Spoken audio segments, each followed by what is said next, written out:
John and Ken Show. John Cobell, Ken Shampoo, KFI AM 640. And coming up after 4 o'clock, we have another judge we'd like to talk about on the John and Ken Show. Yeah. Thanks to a couple of listeners, we were made aware of this judge's decision to cut 15 years off of the mandatory sentence for a man convicting of, it's hard to even say it, sodomizing a toddler, a 3-year-old girl. The Wait till you hear what the judge said, though. It's unbelievable. The guy sodomizes a 3-year-old toddler in his garage, and the judge takes off 15 years? Even shows, do I dare say it, a little sympathy?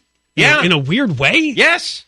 Yes. Just deciding that, the long-term, 25 years to life would just be too harsh for this kid. Wow. Kid's 20. When you have a guy wearing robes showing empathy for a child rapist, there's some serious issues there.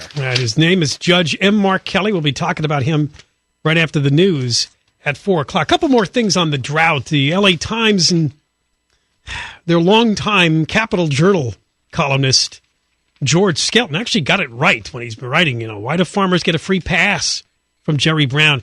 He also spoke to Brown's state water director. Another genius. Yeah, Mark Cowan, who grew up on a San Joaquin Valley farm. And, of course, when you put a guy in charge of the water and he grew up on a farm, he echoed the governor's sentiment when I talked to him. Farming is a business, he said. How are we to judge which crop should be grown?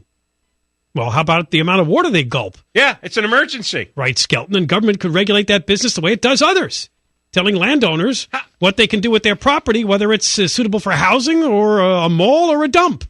They regulate business more here than anywhere else in the nation. Yeah, that's what's amazing to me. This is coming from Brown and that type of the legislature. Because it's BS. He doesn't want to take on the farming industry. So now he falls back on an ideology that he's never believed in. Well, then he's come up with a false solution. Having us all cut 25% or even more than that is not going to make a difference if we don't get the rain anyway. And he wants to fine us for taking long showers, but the almond farmers are sucking up 10% of the water supply. When do they get fined? Who the hell needs almonds? It's an insignificant portion of our economy. Cowan did acknowledge, it troubles me to drive around and see new plantings of almonds. It troubles him. But he added that those farmers take the risk financially. So what? Skelton writes they might be taking the groundwater, too, by drilling deeper than their neighbors. They're taking water that we all have to share in.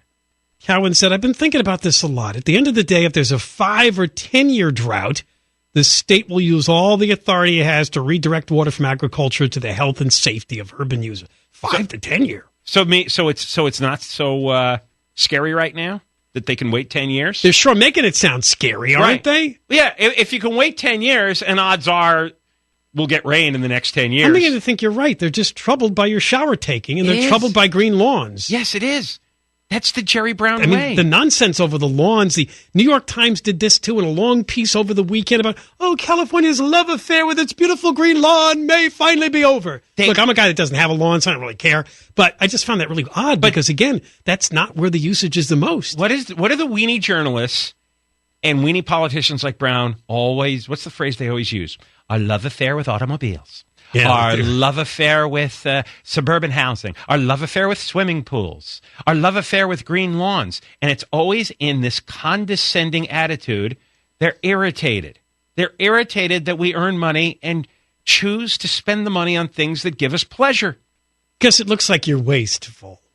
It looks like you're foolish with your money. We're supposed to live in mud huts. Well, we're supposed to live like noble third world people. You're supposed to have drought-tolerant plants. They really... Succulents. Yes. Oh, what are you doing there? You don't have enough succulents. You have a green lawn. And they're ugly. Yeah. Oh, they're ugly. You have to have rocks on your lawn. They're hideously ugly.